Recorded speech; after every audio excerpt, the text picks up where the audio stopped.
I want you to be more inquisitive. Start asking questions, not about your company, about your audience, about the people, the clients, the customers you serve. I want you to be more audacious, and I want you to be more inspiring.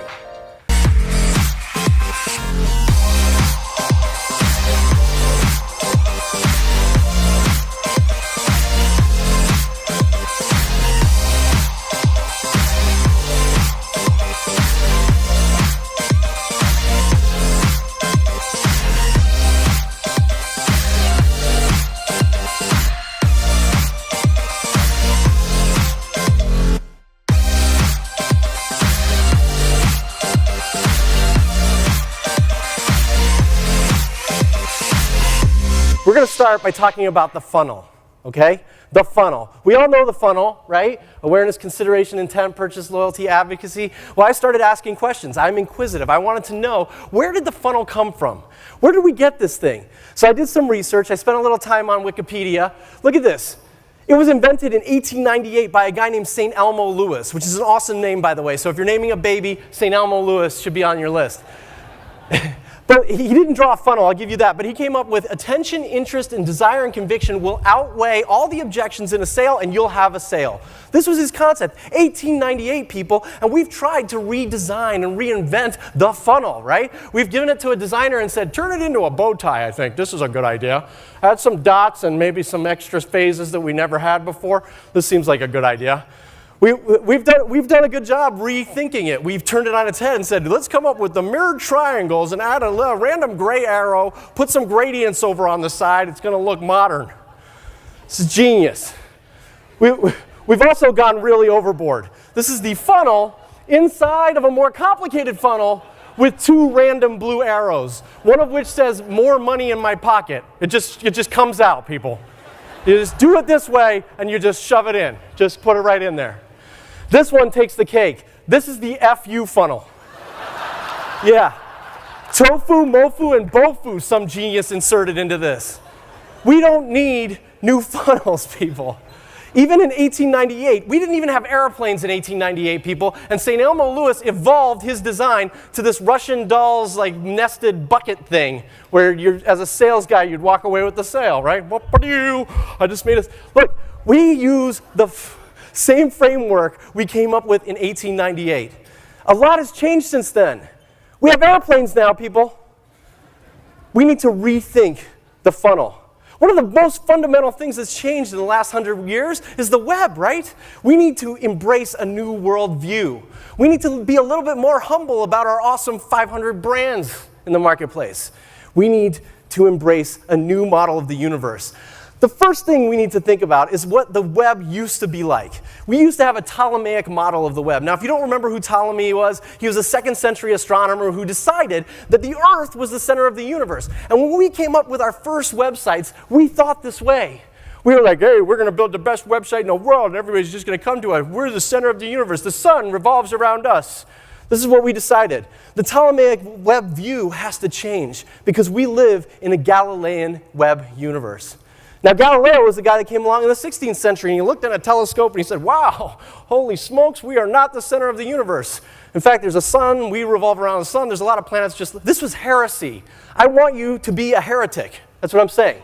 I want you to embrace the Galilean model of the universe. What's the web model look like? The Galilean web model of the universe looks like this. What's at the search center of the sun? It's the Googs, the Google. I know people that love Google so much, they type in google.com into Google to get to Google. It's the center of the universe, people. And radiating out from that is your client, your customer, their everyday experience. You've got things like they're checking their email, right, all day long. They're watching crap on YouTube. They're on Facebook, Facebooking people. They're watching some news. They're tweeting crap. They're pinning things. We just heard Kevin. I know you skeptical CMOs. They're pinning crap all day long.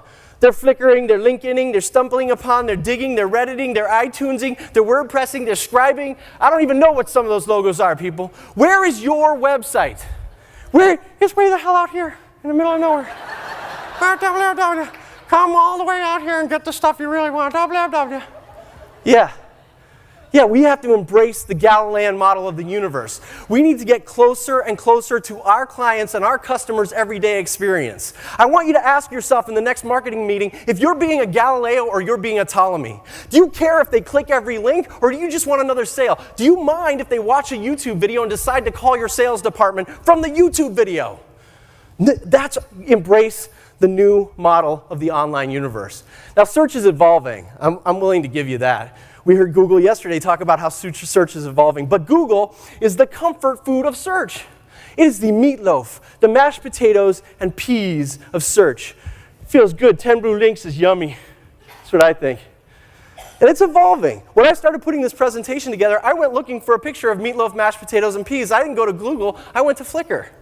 And I went through 2,000 pictures of meatloaf, mashed potatoes, and peas looking for a picture that was cool enough for this presentation, and that's the one I found. It's homely, it feels good, it's not a professional photo, I get it. 15 minutes I'm looking at this, and all of a sudden I'm like, wait a second, I'm pretty hungry.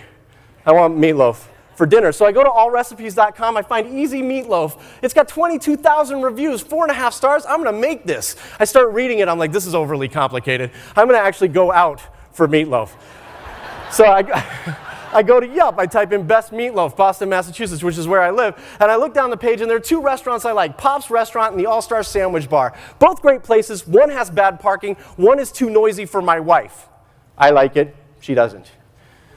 We don't have to talk when we're there, which is what so I decide, maybe I'm not going out for meatloaf. I'll go back to my original idea, and I go to YouTube to watch a video on how to make meatloaf. This seems more efficient. This is a 10-minute long, I have ADD, people. I'm not going to watch a 10-minute meatloaf. I'm like, forget it. So I go to 5min.com, where you can learn how to do anything in 5 minutes or less, and I start watching this one, which is only 3 minutes and 42 seconds. I'm enjoying it, but then she says, you need a meatloaf pan, and I'm like, crap, I don't have a meatloaf pan. So I go to Amazon, I type in meatloaf, I get my meatloaf pan, it's on order, I've got Prime, it'll be here tomorrow. I'm very excited about my meatloaf pan, and I've got some time to kill. I'm a history buff, so I look up on Wikipedia, where did this come from? It's the German Americans in Pennsylvania brought us meatloaf. Thank you, Pennsylvania, I appreciate it. And then I decide, this can't be good for you. That picture looks pretty nasty. How many calories from fat are in meatloaf? It's 1,138 calories, people. That is disgusting. So I go to Facebook and I join the Meatloaf Sucks group. And there's a big old long diatribe by a guy who didn't cook his meatloaf all the way and he got E. coli. And I'm like, oh my God, E. coli. What temperature do I have to cook this to? And then I realize it's 160 degrees, and I'm really conflicted now. So I decide, you know what, let me take the pulse of the public right this second. I will go to Twitter and see who's interested in meatloaf. Look at this guy. Hey, I do, laughing out loud, my fiance makes a bangin' meatloaf, which I'm pretty sure is a euphemism. So I'm like, forget it. And then there's this other guy who says, not sure what the hell I just ate. I'm like, forget it. I'm going to cancel my meatloaf pan. I go back to Amazon, I type in meatloaf, and I get Meatloaf the Artist.